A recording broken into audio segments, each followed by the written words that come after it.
Hello guys, कैसे हैं आप लोग। आशा करता हूँ आप सभी अच्छे होंगे और अपने एग्जाम्स की बढ़िया तैयारी कर रहे होंगे।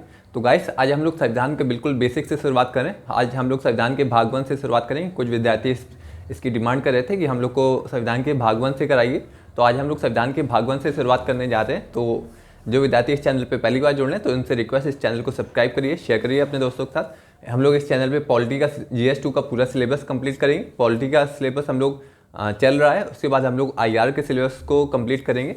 और जो भी हाल में ये घटना हुई है CDS के, जो भी हेलीकॉप्टर जो क्रैश हुआ उसको हम लोग अंतर्राष्ट्रीय परिप्रेक्ष्य में भी देखेंगे कि उसके क्या क्या कारण थे और उसका अंतर्राष्ट्रीय प्रभाव क्या क्या हो सकता है। तो हम लोग इस चैनल पे पॉलिटी का सिलेबस कंप्लीट करेंगे, उसके साथ साथ IR को कंप्लीट करेंगे। जब ये दोनों हम लोग के कंप्लीट हो जाएंगे तो उसके बाद हम लोग ऑप्शनल का जितना भी बचा हुआ सिलेबस है, वो भी राजनीति विज्ञान के सिलेबस जितना भी बचेगा तो उसे हम लोग कंप्लीट करेंगे इस चैनल पे। तो इस चैनल को सब्सक्राइब करिए, शेयर करिए अपने दोस्तों के साथ। तो आज हम लोग शुरुआत करते हैं संविधान के बिल्कुल बेसिक भाग 1 से। तो आज हम लोग संविधान के भाग 1 को देखेंगे। भाग 1, तो पहले देखते हैं कि भाग 1 में है किसके बारे में, भाग 1 में किसका उल्लेख है। तो भारत में भाग 1 में उल्लेख है संघ व राज्य क्षेत्र का उल्लेख है। तो भाग होता क्या है, पहले हम लोग भाग का मतलब समझ लेते हैं कि भाग में होता क्या है। जो भी एक तरह के प्रावधान होते हैं उनको एक भाग में रख दिया जाता है। जैसे मूल अधिकारों से संबंधित एक भाग हो गया, DPSP से संबंधित एक भाग हो गया। तो जितने भी एक प्रकार के प्रावधान होते हैं उन्हें एक भाग में रखा जाता है। एक मिनट गाइस।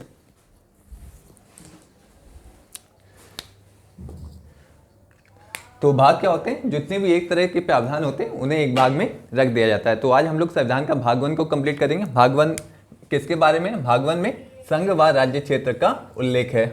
तो भाग 1 में कितने आर्टिकल हैं उसे देख लेते हैं। भाग 1 में 1 से लेके अनुच्छेद 1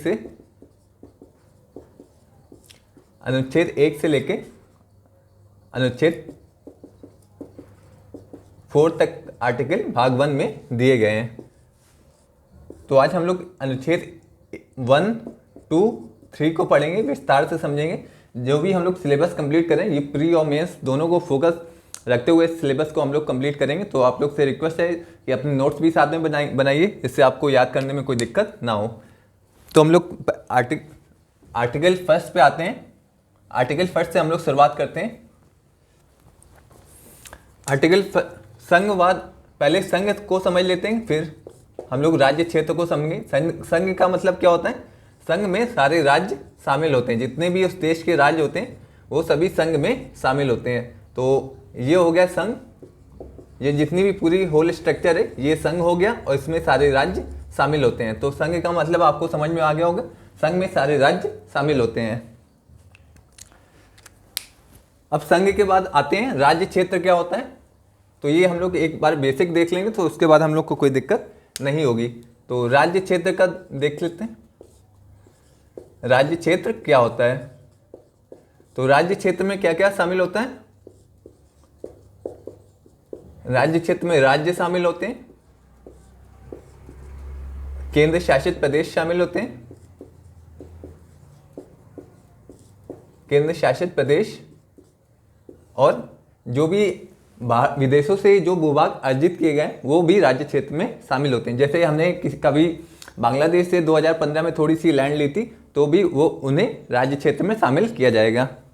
बाहर से अर्जित किए गए, विदेशों से अर्जित किए गए भूभाग, विदेशों से अर्जित किए गए भूभाग। तो संघ में क्या शामिल हो गया, संघ में सारे राज्य शामिल होते हैं, और जो भी राज्य क्षेत्र तो होते हैं उनमें राज्य शामिल होगा, केंद्र शासित प्रदेश शामिल होंगे, व बाहर से जो भी अर्जित किए गए भूभाग है वो सब भी राज्य क्षेत्र में शामिल होंगे। तो ये आज राज्य क्षेत्र आपको समझ में आ गया होगा। इसमें राज्य शामिल होते हैं, केंद्र शासित प्रदेश शामिल होते हैं, और जो बाहर से अर्जित किए गए भूभाग हैं वो भी राज्य क्षेत्र में शामिल होते हैं। जबकि संघ में तो केवल राज्य शामिल होते हैं। तो संघ और राज्य क्षेत्र में आपको अंतर समझ में आ गया होगा। अब हम लोग आते हैं आर्टिकल फर्स्ट क्या है, आर्टिकल सेकंड क्या है, आर्टिकल थर्ड में क्या क्या लिखा हुआ है, तो उसे हम लोग आज देखते हैं।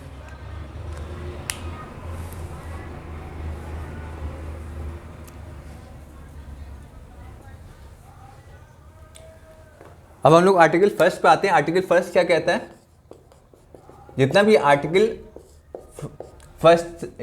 आर्टिकल फर्स्ट सेकंड थर्ड, ये आपके एग्जाम्स के लिए बहुत ही इंपॉर्टेंट है और ये पीसीएस के एग्जाम में लास्ट ईयर पूछे भी गए थे। सेकंड थर्ड बहुत इंपॉर्टेंट आर्टिकल है और फर्स्ट भी आपके लिए 1 से लेकर 3 तक बहुत इंपॉर्टेंट आर्टिकल है आपके एग्जाम के लिए, आईएएस और पीसीएस दोनों के लिए। तो हम लोग आर्टिकल फर्स्ट पे आते हैं। आर्टिकल फर्स्ट क्या कहता है? इंडिया अर्थात भारत राज्यों का संघ है। इंडिया अर्थात भारत राज्यों का यूनियन है।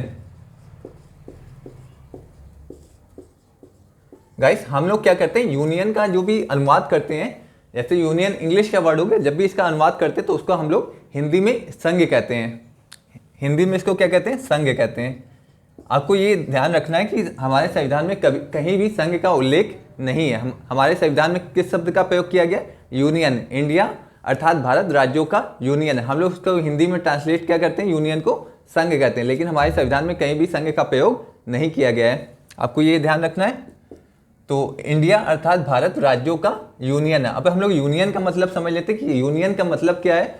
कुछ लोगों को डाउट होता है यूनियन क्या है और संघ क्या है, तो इसका आज आप लोग को डाउट नहीं रहेगा कि यूनियन का मतलब क्या होता है। पहला आर्टिकल क्या हो गया? इंडिया अर्थात भारत राज्यों का यूनियन है। यूनियन का आप लोग मतलब देख लीजिए। यूनियन का पहला मतलब ये होता है कि संघ सरकार के द्वारा, सेंटर में एक संघ सरकार है, संघ सरकार के द्वारा सभी प्रांतों का निर्माण किया गया है। प्रांत 1, प्रांत 2, भारत में 28 प्रांत हैं, तो जितने भी प्रांत हैं सभी प्रांतों का निर्माण संघ सरकार के द्वारा किया गया। तो यूनियन का पहला मतलब क्या हो गया कि जितने भी भारत में राज्य हैं उन सब का निर्माण एक संघ सरकार के द्वारा किया गया है। और ये सब राज्य मिलके, जितने भी ये राज्य संघ सरकार ने बनाए हैं, ये सब राज्य मिलके संघ का निर्माण करते हैं। ये सभी राज्य संघ में शामिल होंगे। तो ये हो गया संघ, और संघ में ये सभी राज्य शामिल होंगे। जितने भी 28 राज्य हैं वो सभी 28 राज्य संघ में शामिल होंगे। तो यूनियन का पहला मतलब ये हो गया कि संघ सरकार के द्वारा प्रांतों का निर्माण किया जाता है, यही सब प्रांत संघ में शामिल होते हैं। अब यूनियन का दूसरा मतलब देख लेते हैं। दूसरा मतलब ये देख लेते हैं। ये हो गया पहला मतलब, ये पहला अर्थ हो गया। ये दूसरा अर्थ देखते हैं कि क्या होता है। यूनियन का दूसरा अर्थ ये होता है कि संघ में जितने भी राज्य शामिल होंगे, कोई भी राज्य संघ से अलग नहीं हो सकता है। जैसे ये हो गया तमिलनाडु, ये हो गया गुजरात,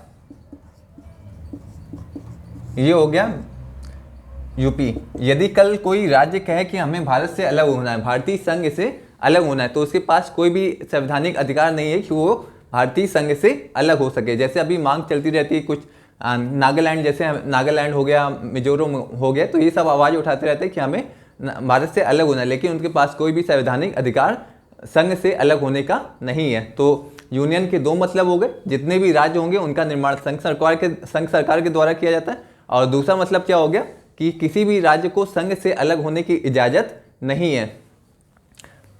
तो इसे आप लोग का मतलब समझ में आ गया होगा कि यूनियन का मतलब क्या होता है। पहला ये हो गया, दूसरा ये हो गया कि किसी भी राज्य को संघ से अलग होने की इजाज़त नहीं है। जैसे कल कोई तेलंगाना कह दे कि हमें भारत से अलग होना है, तो उसके पास कोई भी संवैधानिक अधिकार नहीं है। तो ये हो गया यूनियन का मतलब। और पहला आर्टिकल भी आप लोग को क्लियर हो गया होगा।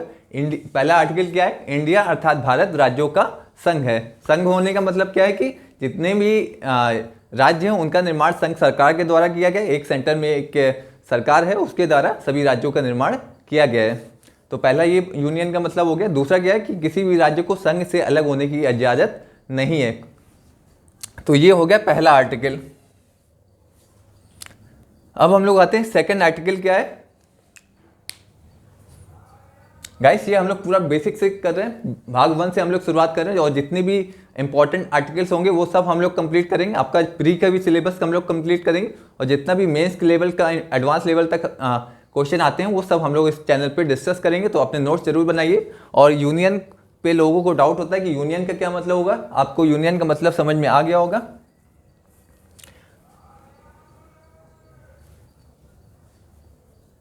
अब हम लोग आते हैं सेकंड आर्टिकल पे।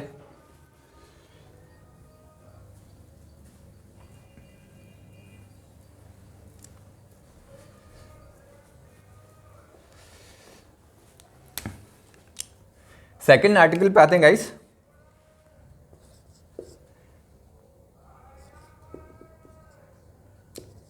संघ में नए राज्यों का प्रवेश, संघ में नए राज्यों का प्रवेश व नए राज्यों की स्थापना, नए राज्यों की स्थापना का अधिकार संसद को है।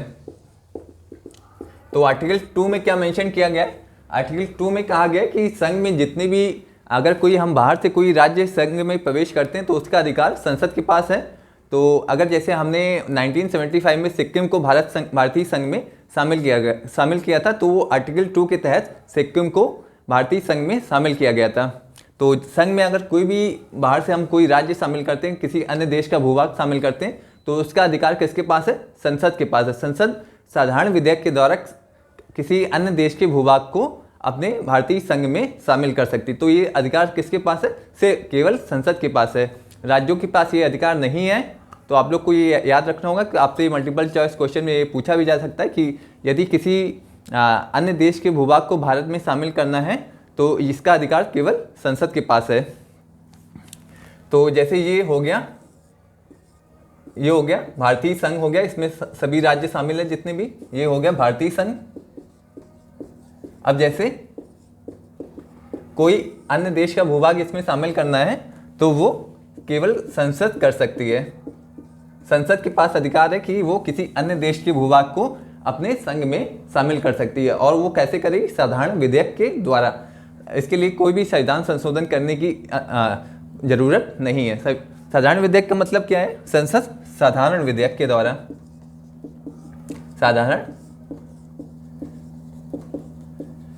संसद साधारण विधेयक के द्वारा किसी भूभाग को, किसी अन्य देश के भूभाग को,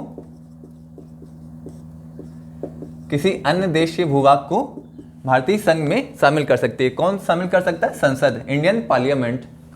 तो और कैसे करेगी? एक संसद सिर्फ साधारण विधेयक के द्वारा किसी अन्य देश के भूभाग को भारतीय संघ में शामिल कर सकती है। इसके लिए किसी भी प्रकार के संविधान संशोधन की आवश्यकता नहीं है। तो आप लोग ये भी पूरा हर एक पॉइंट पे आपको क्लियर होना चाहिए। कौन करेगा? संसद करेगी किसी अन्य देश के भूभाग को। और कैसे करेगी? साधारण विधेयक के द्वारा, साधारण विधेयक के द्वारा। इसका मतलब क्या है कि 50% बहुमत चाहिए है संसद में इस विधेयक को पारित कराने के लिए। साधारण विधेयक का मतलब आपको समझ में आ गया होगा कि 50% बहुमत की आवश्यकता होगी संसद में इस विधेयक को पारित कराने के लिए।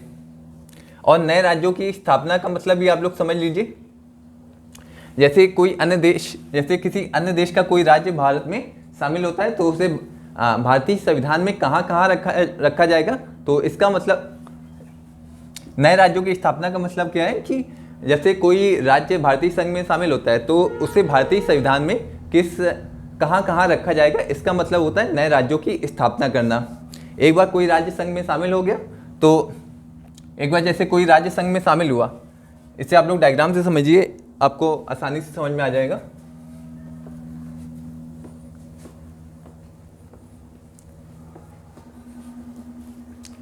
संघ में नए राज्यों का प्रवेश, नए राज्यों का प्रवेश व नए राज्यों की स्थापना। प्रवेश हम लोगों ने समझ लिया कि प्रवेश का अधिकार किसके पास है? संसद के पास है। अब नए राज्यों की स्थापना, नए राज्यों की स्थापना का मतलब क्या है? उसे संविधान में कहाँ रखा जाएगा, संविधान में कहाँ रखा जाएगा। और आप लोग को ये भी पता होना चाहिए जितने भी भारत के केंद्र शासित प्रदेश हों और जितने भी भारत के राज्य हैं उनका उल्लेख कहाँ पे किया गया? अनुसूची 1 में उनका उल्लेख किया गया है। तो आपसे ये क्वेश्चन भी पूछा जा सकता है, जितने भी भारत के राज्य हैं, केंद्र शासित प्रदेश है, उनका उल्लेख किस अनुसूची में किया गया है? अनुसूची 1 में उनका उल्लेख किया गया है। अब जैसे अनुसूची 1 में सारे राज्यों का उल्लेख है और यदि कोई कोई भूभाग, किसी अन्य देश का भूभाग भारतीय संघ में शामिल किया जाता है तो उसका नाम भी हमें अनुसूची 1 में डालना पड़ेगा।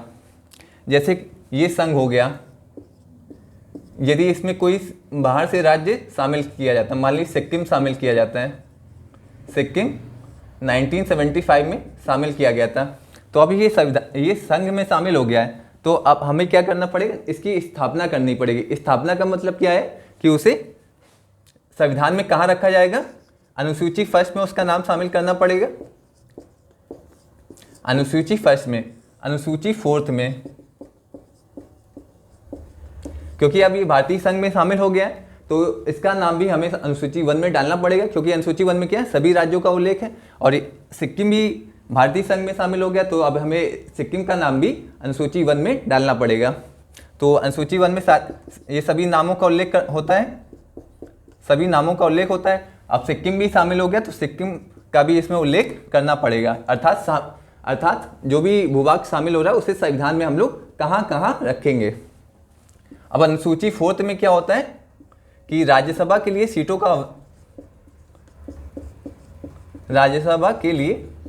सीटों का आवंटन कहाँ मिलता है, वो अनुसूची 4 में मिलता है। आप लोग को ये अनुसूचियां भी याद रखनी पड़ेगी कि अनुसूची 1 में क्या होता है। अनुसूची 1 में जितने भी सारे राज्य होते हैं, केंद्र शासित प्रदेश होते हैं, उनका उल्लेख अनुसूची 1 में होता है। और अनुसूची 4 में क्या होता है, जितने भी राज्य होते हैं उनके लिए राज्यसभा की जो भी सीटों की जानकारी होती है वो अनुसूची 4 में दी जाती है। जैसे कोई नया भूभाग भारतीय संघ में शामिल हो रहा है तो उसे संविधान की अनुसूची 1 में भी शामिल किया जाएगा। क्यों शामिल किया जाएगा, क्योंकि इसमें सारे राज्यों का उल्लेख होता है, जितने भी संघ के राज्य होंगे उनका उल्लेख कहाँ होगा, अनुसूची 1 में। अब सिक्किम भी संघ में शामिल हो चुका है तो उसका नाम भी अनुसूची 1 में शामिल किया जाएगा।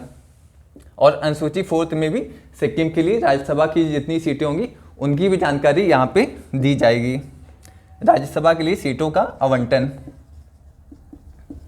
तो आपको स्थापना का मतलब समझना है कि उसे संविधान के संविधान में कहाँ कहाँ जगह दी जाएगी। यदि वो संघ में शामिल होता है तो उसे संविधान में कहाँ कहाँ जानकारी दी जाएगी। स्थापना का मतलब आपको समझ में आ गया होगा।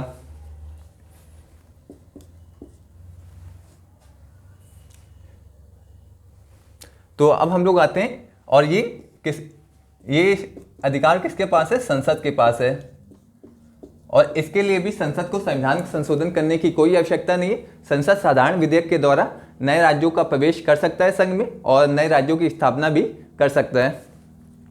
और स्थापना का अर्थ आपको शब्दों पे पूरी पकड़ होनी चाहिए कि स्थापना का मतलब होता क्या है। स्थापना का मतलब ये होता है कि उसे संविधान में कहाँ कहाँ जगह दी जाएगी। यदि कोई नया राज्य संघ में शामिल होता है तो उसे अनुसूची 1 में शामिल किया जाएगा, क्योंकि अनुसूची 1 में सभी राज्यों का उल्लेख होता है। और अनुसूची 4 में शामिल किया जाएगा, क्योंकि अनुसूची 4 में राज्यसभा के लिए सीटों के आवंटन के बारे में जानकारी मिलती है। तो स्थापना का मतलब आपको समझ में आ गया होगा। अब हम लोग आते हैं आर्टिकल 3 में। ये संसद के पास अधिकार है, और संसद साधारण बहुमत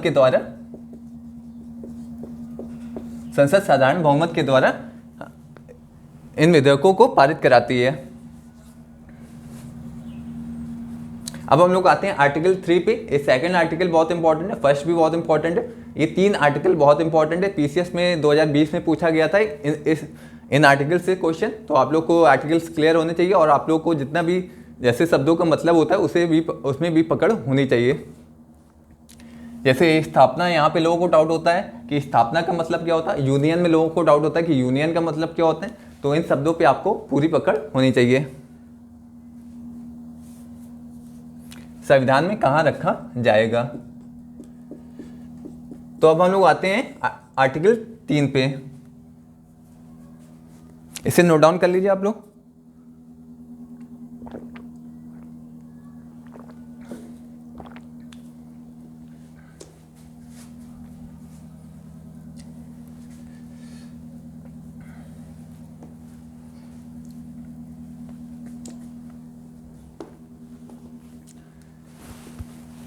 आर्टिकल 3 क्या कहता है, नए राज्यों का निर्माण,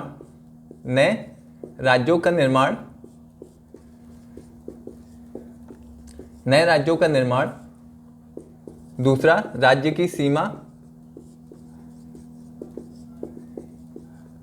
की सीमा में परिवर्तन,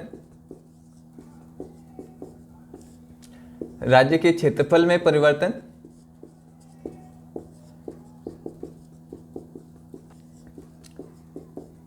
राज्य के नाम में परिवर्तन, राज्य के नाम में परिवर्तन, इन सभी का अधिकार संसद के पास है। तो राज्य का निर्माण, राज्य की सीमा, राज्य के क्षेत्रफल, राज्य के नाम में परिवर्तन करने का अधिकार संसद के पास है, राज्यों के पास इसका अधिकार नहीं है। तो ये आपको याद रखना है कि अगर किसी राज्य के नाम में परिवर्तन करना, जैसे उत्तर प्रदेश के नाम में परिवर्तन करना, तो इसका अधिकार किसके पास है? भारतीय संसद के पास है, इंडियन पार्लियामेंट के पास इसका राइट है। उत्तर प्रदेश की विधानसभा अपने राज्य के नाम को बदलाव नहीं कर सकती है। तो आपको ये क्लैरिटी होनी चाहिए। इसका संसद के पास इसका अधिकार है। और कैसे करेगी? साधारण बहुमत के द्वारा, साधारण विधेयक के द्वारा। तो आर्टिकल 2 और 3 के तहत कुछ भी अगर परिवर्तन किया जाता है तो उसके लिए संविधान संशोधन की जरूरत नहीं होती है, वो साधारण विधेयक के द्वारा संसद ऐसा कर सकती है। तो ये हो गया नए राज्यों का निर्माण, राज्यों की सीमा में परिवर्तन, राज्यों के क्षेत्रफल में परिवर्तन और राज्यों के नाम में परिवर्तन का अधिकार किसके पास है? संसद के पास है। लेकिन अगर राज्यों की राजधानियों के नाम के बारे में, अगर जो भी राजधानियाँ होती हैं उनके नाम में अगर परिवर्तन करना हो तो इसका अधिकार किसके पास है? राज्यों के पास इसका अधिकार है। तो नए राज्यों का निर्माण देख लेते हैं, इसका मतलब क्या है नए राज्यों का निर्माण?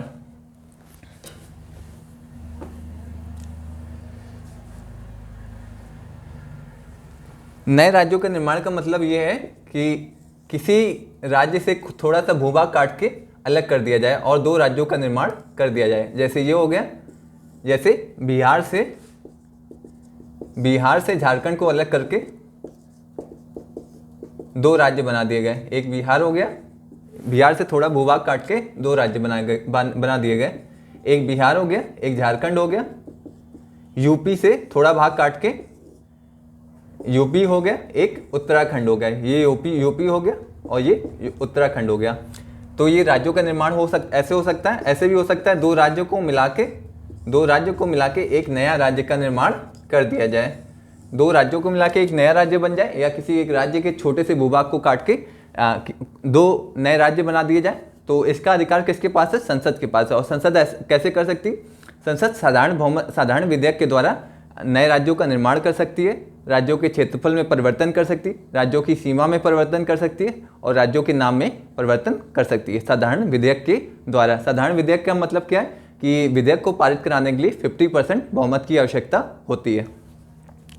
तो आप लोग को समझ में आ गया होगा, नए राज्यों का निर्माण और क्षेत्रफल, सीमा, नाम में परिवर्तन करने का अधिकार संसद के पास है, और जो राज्यों की राजधानियों के नाम में परिवर्तन करने का अधिकार राज्यों की विधानसभा के पास है। लेकिन यदि इससे संबंधित कोई विधेयक है तो उसे पहले राष्ट्रपति के पास भेजा जाएगा।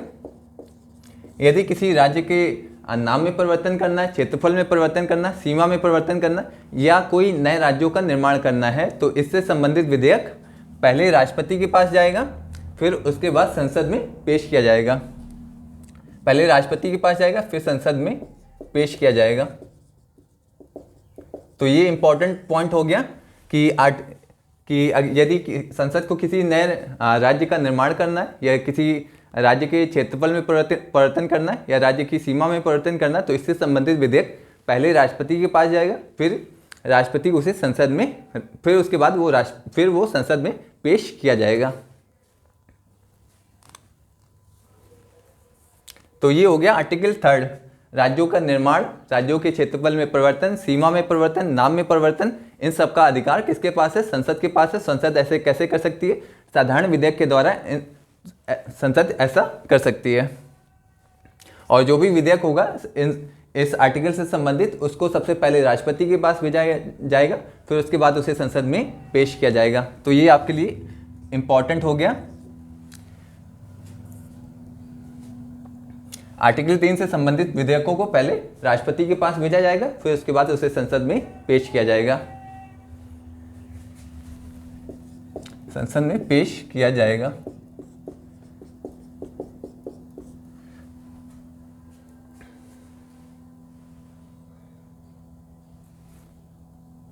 ये उत्तराखंड है। आप लोग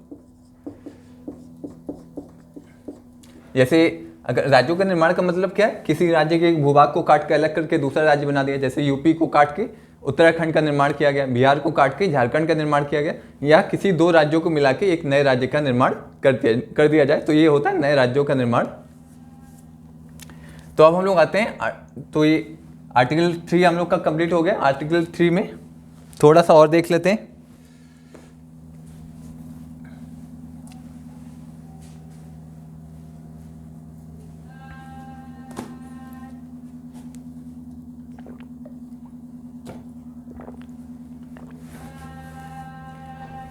तो गाइस ये हो गया हमारा संघ। संघ में सभी राज्य शामिल होते हैं, संघ में सभी राज्य, ये हो गया भारतीय संघ। संघ में सभी राज्य शामिल होते हैं, इसे कहते हैं भारतीय संघ। तो हम लोग यूनियन में हम लोग ने देखा था कि संघ से कोई राज्य अलग नहीं हो सकता है। हम लोग ने यूनियन का जब पढ़ा था, इससे पहले हम लोग ने देखा था कि संघ से कोई भी राज्य अलग नहीं हो सकता है। तो इसे क्या कहते हैं, संघ का विनाश नहीं किया जा सकता है। संघ का विनाश नहीं हो सकता है, नहीं हो सकता है। लेकिन जब राज्यों की बात करेंगे तो राज्यों का विनाश राज्यों का विखंडन किया जा सकता है, किसके द्वारा, संसद के द्वारा। तो संघ का विनाश नहीं हो सकता है, राज्यों का विनाश, राज्यों का विखंडन संसद द्वारा किया जा सकता है। तो भारतीय संघ को क्या कहते हैं, विनाशी राज्यों का अविनाशी संघ। राज्यों का विखंडन संसद द्वारा किया जा सकता है। तो भारतीय संघ को क्या कहते हैं, विनाशी राज्यों का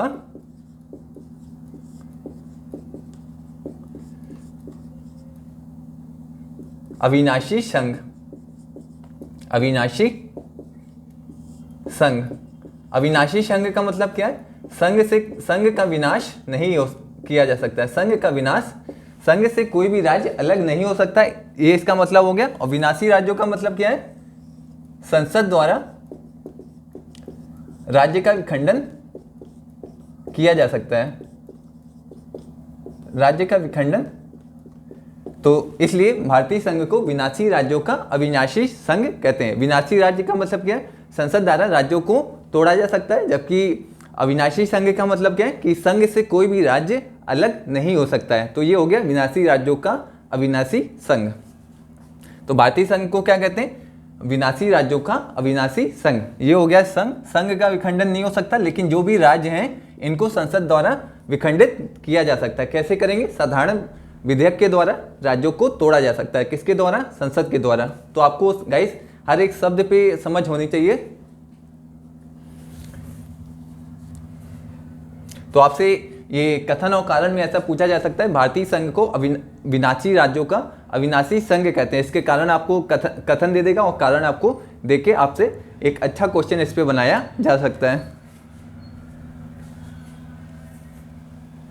तो ये हो गया आर्टिकल 1, 2, 3 आज हम लोग ने विस्तार से पढ़ा। और कल हम लोग डिस्कस करेंगे बेरूबारीवाद क्या था। बेरूबारीवाद एक इम्पॉर्टेंट केस है, तो उसे भी हम लोग कल डिस्कस करेंगे। तो आज के लिए बस इतना ही रखते हैं। और जो विद्यार्थी पहली बार जुड़ रहे हैं तो उनसे रिक्वेस्ट है इस चैनल को सब्सक्राइब करिए, शेयर करिए अपने दोस्तों के साथ। और हम लोग इस तरह से पूरा जितने भी संविधान का एक इम्पॉर्टेंट जितने भी आर्टिकल्स हैं, सारे आर्टिकल्स को हम लोग नहीं कवर करेंगे। जो बहुत ही इंपॉर्टेंट आर्टिकल्स हैं तो उन आर्टिकल्स को हम लोग कवर करेंगे। आज कुछ विद्यार्थी कह रहे थे कि बेसिक से शुरुआत करिए, तो आज हम लोग ने बेसिक भाग 1 से शुरुआत की है। इसके बाद हम लोग आगे और बढ़ते हैं। तो मिलते हैं नेक्स्ट लेक्चर में। Thank you so much.